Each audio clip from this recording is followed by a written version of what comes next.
फिर से कक्षा 10 के लेंस के संबंधित परिभाषा है। लेंस संबंधित परिभाषा जिस हम उत्तल लेंस के बारे में पढ़ रहे हैं। किस लेंस के बारे में पढ़ रहे हैं? उत्तल लेंस के बारे में। ये हमारा उत्तल लेंस, ये कौन सा लेंस है? उत्तल लेंस। उत्तल लेंस में क्या क्या भाग होता है इस बार जानेंगे। जो हमारे इधर वाला होता है, क्योंकि उत्तल लेंस हमारा दो से बना है, एक इधर का है और एक इधर का लेंस है। दो लेंस को जोड़ दिए उत्तल लेंस, यानी एक को मान लेते हैं प्रथम पृष्ठ और दूसरे का मान लेंगे द्वितीय पृष्ठ, और एक मुख्य है। इसमें पहले चलते हैं उत्तल लेंस में जो होता है प्रकाशिक केंद्र। कौन सा है? प्रकाशिक केंद्र। प्रकाशिक केंद्र उसे कहते हैं, यहाँ पे देखिए शीश दिखाया गया प्रकाशिक केंद्र से, कि जो प्रकाशिक किरण आती है, प्रकाश की किरण आती है और वह बिना विस्तृत हुए सीधे निकल जाती है, उसे क्या बोलते हैं? प्रकाशिक केंद्र। परिभाषा लिखना जरूरी है कि हो जाएगा सबका। परिभाषा दिया कि लेंस के मुख्य अक्ष पर स्थित वह बिंदु जिससे होकर प्रकाशिक किरण अपवर्तन के पश्चात बिना विस्तृत हुए सीधे निकल जाती है। लिख दें, क्या हो जाएगा? मत लिखिए, हम लिखते हैं लेंस के मुख्य अक्ष। कहाँ पे बिंदु है? यार मुख्य लेंस के मुख्य अक्ष, ये हमारा मुख्य अक्ष, इस लाइन क्या बोलते हैं? मुख्य अक्ष पर स्थित वह बिंदु। मुख्य अक्ष पर स्थित है वह बिंदु। मुख्य अक्ष पर स्थित, अपने से परिभाषा बना लीजिए। मुख्य अक्ष पर स्थित है वह बिंदु जहां से प्रकाश की किरण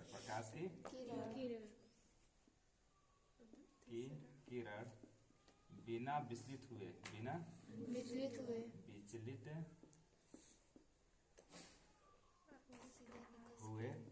सीधे निकल जाती है।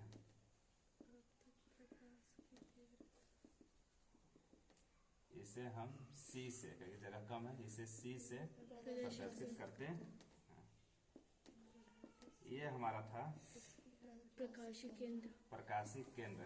अगला हेडिंग हमारा है अगला हेडिंग हमारा वक्रता केंद्र। अगला हेडिंग क्या है? वक्रता केंद्र। उत्तल या अवतल लेंस के गोलीय पृष्ठ जिस गोले के भाग होते हैं उस गोले के केंद्र को हम वक्रता केंद्र कहते हैं।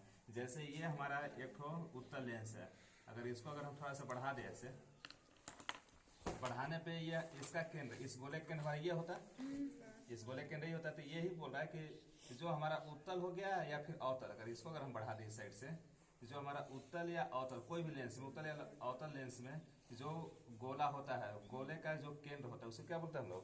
वक्रता केंद्र बोलते हैं। यानी उत्तल या अवतल लेंस के गोलीय पृष्ठ जिस गोले के भाग होते हैं, यानी कि लेंस के गोलीय पृष्ठ, लेंस के गोलीय पृष्ठ जिस गोले के भाग होते हैं, जिस गोले के भाग होते हैं उस गोले का केंद्र,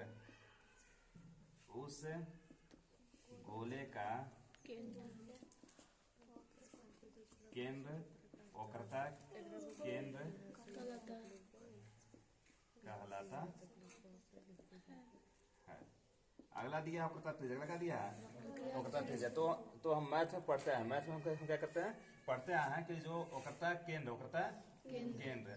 केंद्र से लेंस की दूरी को, दूरी को क्या बोलते हैं? वक्रता त्रिज्या बोलते हैं। तो ऐसा लिख सकते हैं कि लेंस जिस गोले का भाग होता है उस गोले की त्रिज्या वक्रता त्रिज्या कहलाती है। या तो लिख सकते हैं केंद्र से, कहां से? केंद्र से लेंस की दूरी को वक्रता त्रिज्या क्या कहते हैं? वक्रता त्रिज्या कहते हैं। आसानी से हो जाएगा कि जो हमारा ये लेंस हो गया, लेंस का जो हमारा सी था, इस सी से लेकर के जो लेंस के बीच की जो दूरी बनेगा उसे क्या बोल देंगे? वक्रता त्रिज्या। इसके बाद हमारा अगला पॉइंट आता है मुख्य अक्ष। अगला पॉइंट क्या आता है? मुख्य अक्ष। लेंस के दोनों पृष्ठों के वक्रता केंद्र से गुजरने वाली एक काल्पनिक सीधी रेखा को लेंस के मुख्य अक्ष कहते हैं। लेंस के दोनों पृष्ठ, एक प्रथम पृष्ठ, दोनों पृष्ठ, एक सीधा काल्पनिक, हम कल्पना कर रहे हैं कि एक सीधा क्या है? लाइन गया हुआ है, इस लाइन को हम लोग क्या बोलेंगे? मुख्य अक्ष कहेंगे। लिख नहीं रहे हैं, याद हो जाएगा ना कि लेंस के दोनों पृष्ठों से गुजरने वाली सीधी काल्पनिक रेखा को मुख्य अक्ष कहते हैं। याद हो जाएगा? फिर से बोलते हैं। दोनों पृष्ठों के मध्य से गुजरने वाली सीधी रेखा को हम लोग क्या कहते हैं? मुख्य अक्ष कहते हैं। अगला दिया है द्वारक। अगला क्या दिया है? द्वारक को हम यहाँ से लेकर के यहाँ तक, दोनों पृष्ठों के जो दोनों लेंस है, दोनों लेंस से ए से बी के बीच की दूरी को हम परीक्षा में चाहे तो सीट में डायरेक्ट लिख सकते हैं। ए से बी की दूरी को या क्या बोलते हैं हम लोग? दर्पण का द्वारक। क्या बोलते हैं? दर्पण का द्वारक। लिख सकते हैं लेंस के अर्धवृत्ताकार सिरों के व्यास को। लेंस के अर्धवृत्ताकार सिरों के व्यास को लिख सकते हैं लेंस के आधा वृत्त बना ही है, अर्धवृत्ताकार सिरों के व्यास क्या बोले थे? A B. क्या बोले थे? ए बी को द्वारक क्या कहते हैं? द्वारक कहते हैं।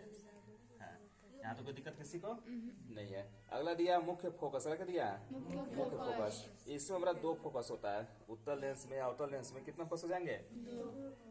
दो फोकस। एक लाइन से समझ जाएंगे। जो हमारा मुख्य फोकस होता है, जो प्रकाशीय किरणें जो आएगी, ये जो हमारा प्रकाशीय किरणें जो आ रही हैं, अपवर्तन के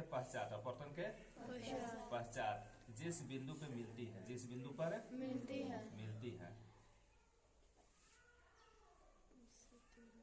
ये प्रकाश की किरण इधर से आ रही हैं और यहाँ से क्या हो गया? अपवर्तन। यहाँ से क्या हो गया? अपवर्तन के पश्चात जिस बिंदु पे मिलती हैं उसे क्या बोलते हैं हम लोग? मुख्य फोकस। क्या बोलते हैं? मुख्य फोकस। लिख सकते हैं कि लेंस में आने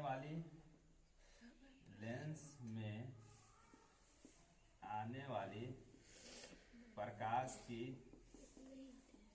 किरणें जिस बिंदु पर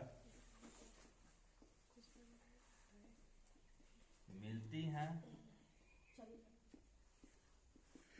या मिलती हुई प्रतीत होती है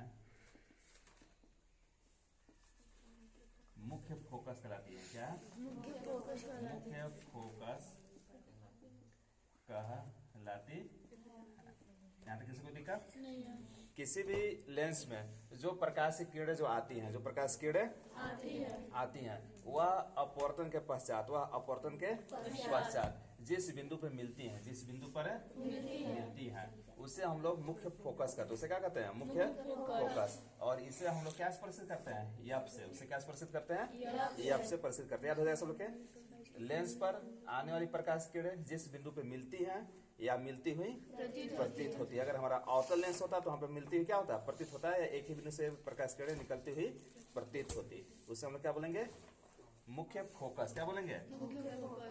अगला हमारा हेडिंग इसी में है फोकस दूरी। अगला हेडिंग कौन सा है? फोकस दूरी। फोकस दूरी किसे कहते हैं? फोकस से दर्पण की, फोकस से लेंस की दूरी को हम लोग क्या बोलेंगे? फोकस दूरी। लिख सकते हैं लेंस के प्रकाशीय केंद्र तथा फोकस के बीच की दूरी को क्या कहते हैं? फोकस दूरी कहते हैं। यहाँ प्रकाशीय केंद्र हमारा सी बना होता है, यहाँ पर प्रकाशीय केंद्र क्या बना हुआ है? सी। तो लिख सकते हैं लेंस के फोकस व प्रकाशिक केंद्र सी। फर्स्ट लिख देते हैं बना करके, प्रकाशिक केंद्र सी के बीच की दूरी को, सी के बीच की दूरी को फोकस दूरी कहते हैं। याद हो गया सब लोग के? फोकस दूरी किसे कहते हैं? लेंस और प्रकाशीय केंद्र के बीच की दूरी को फोकस दूरी कहते हैं। लेंस के फोकस और प्रकाशिक केंद्र सी। लेंस के फोकस और प्रकाशिक केंद्र सी के बीच के दूरी को हम फोकस दूरी कहते हैं। अगला हमारा हेडिंग उसी में आ जाता है फोकस तल। अगला हेडिंग क्या होता है? फोकस तल। दोनों फोकस के, जैसे कि अगर हमारा इधर से अगर फिगर बनता है तो इस साइड यह बन गया और प्रकाश किरण अगर इधर जाता है तो हमारा फोकस क्या बनता है? इस साइड बनता है। कहीं पे ऐसा बनता है फोकस ना जी। अगर इधर से जाता तो ऐसा फोकस बन जाता इस साइड से। तो दोनों फोकस के बीच की दूरी को, दोनों फोकस के बीच के भाग को क्या बोलते हैं? फोकस तल कहते हैं। किताब में दिया कि लेंस के फोकस से होकर जाने वाली तथा मुख्य अक्ष का विलंबवत तल को लेंस का फोकस तल कहते हैं। यानी कि ये फोकस से जैसे ऐसे कर सकते हैं। ये जो फोकस हो गया, ये फोकस और ये फोकस, दोनों के बीच का जो भाग हुआ उसको हम लोग क्या बोल देंगे? फोकस तल कह देंगे। बस इतना ही।